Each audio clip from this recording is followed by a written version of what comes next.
네, 여러분 안녕하십니까? 뉴스투데이 제주입니다. 제주에서는 연일 2천여 명에 가까운 코로나19 확진자가 쏟아지고 있는데요. 재택치료자가 10,000명을 넘어서면서 보건소 업무가 과부하에 이르는 등 대응의 한계를 드러내고 있습니다. 김항섭 기자입니다. 제주보건소 재택치료관리팀. 쉴 새 없이 걸려오는 전화에 직원들은 잠시 숨 돌릴 새 없이 상담을 이어갑니다. 상황실에 오시면 해지 통보서 받으러 왔어요 라고 말씀하시면 돼요. 그제 1,806명, 어제도 오후 5시 기준 1,730명이 신규 확진 판정을 받으면서 제주 지역 재택치료자 수는 11,700명을 넘어섰습니다. 관리 대상 인원이 폭증하고 치료와 격리 규정 등을 문의하는 전화가 폭주하는 일선 보건소는 사실상 마비 상태입니다. 주주 주말 할 거 없고 이제 야간에도 직원분들 다 퇴근 못 하시고 이제 민원 상담은 하고 있는데 전화가 끊임없이 오기 때문에 쉽지는 않은 상황이에요. 재택 치료자 가운데 88%는 스스로 건강 관리를 해야 하는 60세 미만의 일반 관리군. 전화로 병원 진료를 받은 뒤 처방을 받고 혼자 사는 어르신이나 취약계층이 아니면 가까운 약국에서 약을 대리 수령하는 것이 원칙인데 이런 규정을 잘 몰라 문의하거나 격리 규정 등을 묻는 사례가 잇따르고 있는 겁니다. 정부가 각 지역 보건소 등에 중앙부처 인력을 추가 투입하기로 했지만 걷잡을 수 없이 늘어나는 재택치료자의 관리 업무가 크게 개선되기는 어려운 실정. 이렇다 보니 재택치료 환자들은 특히 가족 간 격리 문제나 임산부와 소아응급 상황 대응 등의 급한 문의가 있더라도 제대로 안내를 받지 못해 어려움을 호소하고 있습니다. 그런 것도 있어서 전화를 하면 바로바로 연결이 됐으면 좋겠는데 그게 좀 힘든 것 같고요. 안내해 주신 문자에서 나온 대로 그대로 따라서 하는 수밖에. 한편 제주도는 정부 방침에 따라 오늘부터 식당과 카페 등 다중이용시설 11종의 방역 패스 적용을 일시 중단하고 4월부터 시행하기로 했던 청소년 방역 패스도 잠정 중단하기로 했습니다. MBC 뉴스 김항섭입니다. 얼마 전 서귀포 시내 한 횡단보도에서 길을 건너던 12살 어린이가 차량 2대에 잇따라 치여 숨지는 안타까운 사고가 있었죠. 하지만 사고 이후에도 횡단보도 보행자 보호 의무는 여전히 지켜지지 않고 있습니다. 박혜진 기자가 취재했습니다. 학교 주변 한 도로의 횡단보도. 어린이 보호구역이지만 길을 건너는 어린이들은 늘 불안합니다. 한 5번 지나다니는데 차가 너무 빠르게 지나다녀서 차가 없을 때 빠르게 뛰어서 건너가요. 제주 시내 또 다른 횡단보도. 전멸 신호등이 설치됐지만 차들이 크게 속도를 줄이지 않아 보행자는 도로 한가운데서 옴짝달싹 못합니다. 보행자는 우선순위 아니고 너무 쌩쌩 달려요. 전혀 안 지켜요, 사람들. 여기는. 그렇기 때문에 조금 건널 때도 많이 불안하죠. 도로교통법에 따르면 운전자는 횡단보도에 있는 보행자에 대해 주의하고 일시 정지해 보행자 안전을 반드시 확보해야 합니다. 주황색 전멸 신호가 설치된 곳에서는 차량이 즉시 멈출 수 있을 정도로 서행해야 하고 빨간색 전멸 신호가 설치된 곳에서는 일시 정지해야 하지만 지키는 차량을 찾기는 쉽지 않습니다. 지난해 경찰의 횡단보도 보행자 보호 위반 단속에 적발된 차량은 132대. 지난 2018년부터 3년 동안 제주에서 발생한 보행자 교통사고는 2,500여 건으로 전체 교통사고의 20%에 달합니다. 특히 사망자 216명 가운데 절반가량은 보행자입니다. 이 계약기에 맞춰서 시민제보단인 교통안전지킴이를 구성한 후에 어린이 위협 행위에 대해서는 언제 어디서든 단속할 수 있는 시스템을 갖추고요. 경찰의 단속이 강화된 가운데 횡단보도 앞에서는 반드시 일시 정지하고 보행자를 살피는 운전자들의 안전운전 습관 생활화가 무엇보다 중요하다는 지적입니다. MBC 뉴스 박혜진입니다.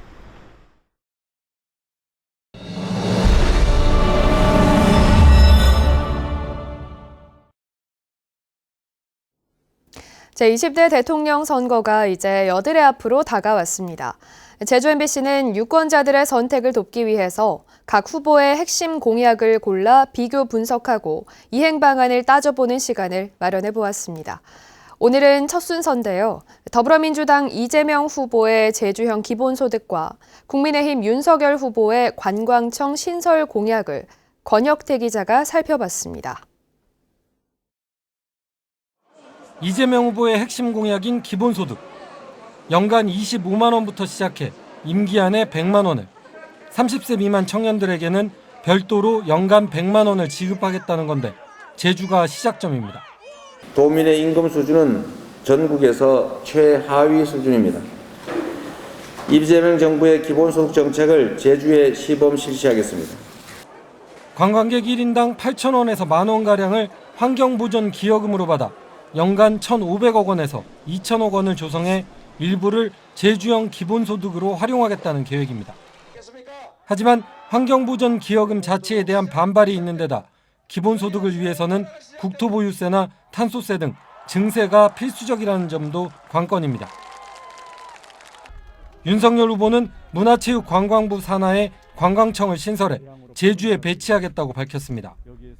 이를 바탕으로 맞춤형 관광 서비스를 제공하고 스마트 관광을 구현하겠다는 겁니다.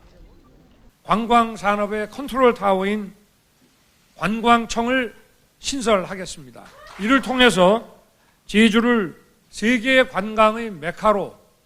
하지만 디지털 플랫폼 정부로 대표되는 작은 정부를 추구하는 윤석열 후보의 공약과는 상충되는 면이 있습니다. 제주관광공사와의 역할을 어떻게 나눌 것인지도 불분명합니다.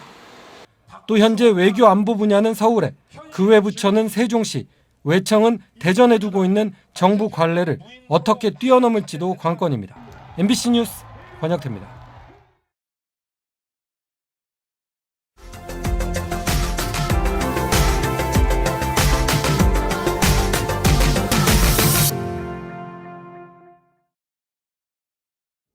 가상과 현실 세계의 결합을 의미하는 메타버스, 한 번쯤은 들어보셨을 겁니다. 코로나19로 일상에서 비대면이 생활화되면서 더욱 친숙한 단어가 되고 있는데요. 지자체 민원 업무에도 이 메타버스 기술이 활용되고 있습니다. 여수 MBC 문형철 기자입니다. 3D 캐릭터들이 가상 공간에 마련된 강의실로 모여듭니다. 곧이어 PPT를 활용한 취득세 강연이 시작되고 비조정 대상 지역의 주택을 취득하게 되면 2주택이 되더라도 1%에서 3% 세율. 참석자들의 질문에 대해 즉석에서 답변도 이루어집니다. 기존에 있는 아파트, 그거를 최소 1년에서 3년 안에 팔아야 됩니다. 순천시가 이달부터 시행한 메타버스 세무 강연과 상담 업무. 코로나19가 확산하면서 대면 형식으로 세금 관련 민원을 처리하는 게 어려워지자 매주 금요일마다 가상의 공간에서 설명회와 상담을 진행하기로 했습니다. 취득세 분야 같은 경우는 좀 대면을 해서 해야 맞는데 이게 또 어렵다 보니까 메타버스를 통해서 하게 되면 질문도 할 수 있고 또 강의도 할 수 있고. 아직 초기 단계여서 참여하는 시민들이 많지 않고 복잡하고 개별적인 민원 업무를 처리하는 데는 한계가 있지만 스마트폰만 있으면 누구나 이용할 수 있어 관광과 복지 등 여러 행정 분야에서 활용 가능성이 큽니다. 관광지 홍보라든가 안내 분야에도 활용할 수 있겠고 간단한 민원 같은 경우에는 시공간의 제약 없이 처리를 할 수 있지 않나. 2월 한 달 동안 주택과 농지 취득세 분야에 메타버스를 첫 도입한 순천시는 3월부터는 코로나19로 중단된 마을 세무사 서비스도 메타버스를 활용해 재개할 계획입니다. MBC 뉴스 문형철입니다.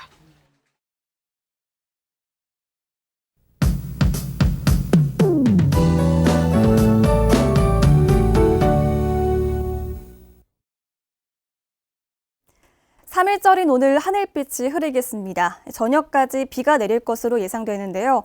바람은 강하지 않겠고요. 비가 오는 곳에서는 가시거리가 1km 미만으로 짧아지겠습니다. 특히 중산간 이상 지역에서는 안개 유의하시기 바랍니다. 현재 기압골의 영향으로 비구름대가 제주를 지나면서 곳곳에 약하게 비가 오는 곳이 있습니다. 오늘 저녁까지 5에서 20mm 정도의 비가 오겠습니다. 비가 그친 뒤에는 중국발 스모그가 유입되면서 밤에 일시적으로 미세먼지 농도가 나쁨 수준을 보이겠습니다. 하늘은 어둡지만 날은 포근합니다. 온화한 남서풍이 유입되고 있는데요. 현재 기온 보시면 대부분 13도로 시작하고 있습니다. 한낮 기온은 북부 지역 14도, 남부 지역은 16도까지 오르겠습니다. 오늘 도서 지역도 아침 현재 기온 12도 안팎으로 포근하게 시작하고 있고요. 오후까지 가끔 비가 내리겠습니다. 오늘 바다에는 해무로 인해서 조업 활동에 조금 어려움이 있겠습니다. 내일 오전까지 바람이 강하게 불면서 물결이 2.5m로 높게 일겠습니다. 오늘 비가 그친 뒤에는 내일은 기온이 조금 내려가겠고요. 당분간 맑고 온화한 날씨가 이어지겠습니다. 날씨였습니다. 제주 올레길 탐방객이 1,000만 명을 넘어섰습니다. 사단법인 제주올레는 제주 올레길이 처음 개장한 지난 2007년 9월부터 올해 1월까지 탐방객 1,005만 7천여 명이 다녀갔다고 밝혔습니다. 제주 올레길은 21개 정식 코스와 5개 부속 코스를 포함해 26개 코스의 총 길이 425km로 지난해에는 4,464명이 완주했습니다. 민주노총 제주본부는 제주시청 앞에서 피켓 시위를 열고 중대재해처벌법이 5인 미만 작은 사업장에도 전면 적용되도록 개정해야 한다고 촉구했습니다. 또 발주처의 공사기간 단축 강요에 대한 처벌과 부당 인허가 책임자 처벌 조항 등도 도입해야 한다고 요구했습니다. 제주에서도 러시아의 우크라이나 침공에 반대하는 시위가 열립니다. 제주도 내 대학에 다니는 우크라이나인 유학생과 외국인 등은 오늘 오후 4시부터 제주시청 조형물 앞에서 집회를 열 계획입니다. 집회에는 도내 유학생과 외국인 10여 명이 참석해 평화적 해결을 촉구하는 글을 읽고 제주도민들이 관심을 갖도록 요청할 예정입니다. 제주지방법원 김현경 부장판사는 층간소음에 격분해 이웃에게 폭행 등을 한 혐의로 재판에 넘겨진 51살 고모 씨에게 징역 2년을 선고했습니다. 고 씨는 지난 2020년 피해자가 층간소음을 일으킨다며 때려 상해를 입히는 등 2년 동안 3차례에 걸쳐 욕설과 폭행을 한 혐의로 기소됐습니다. 제20대 대선을 앞두고 제주 지역 투표소가 확정됐습니다. 제주도 선거관리위원회는 사전투표소 43곳을 포함해 230곳의 투표소를 확정하고 선관위 홈페이지와 포털 사이트 내 투표소 찾기 서비스를 통해 유권자들에게 위치를 안내하고 있습니다. 한편 제주장애인 인권포럼은 도내 투표소 143곳을 조사한 결과 경사로 기울기가 심하고 접근성이 떨어지는 투표소가 86곳으로 전체 조사 대상의 60%에 이른다며 제주도 선관위에 사전투표 전까지 적합한 조치를 취하라고 촉구했습니다. 제주도 교육청은 새학기 코로나19에 대응하기 위한 학교 지원 긴급 대응본부를 설치하고 임시 PCR 검사센터 운영을 시작했습니다. 제주 학생 문화원 등 5곳에 설치된 임시 PCR 검사센터에는 교육청 직원 230여 명이 배치됐으며 교내 확진자가 발생할 경우 학부모가 동의한 학생을 대상으로 PCR 검사가 진행됩니다. 뉴스투데이 제주를 마치겠습니다. 시청해주신 여러분 고맙습니다.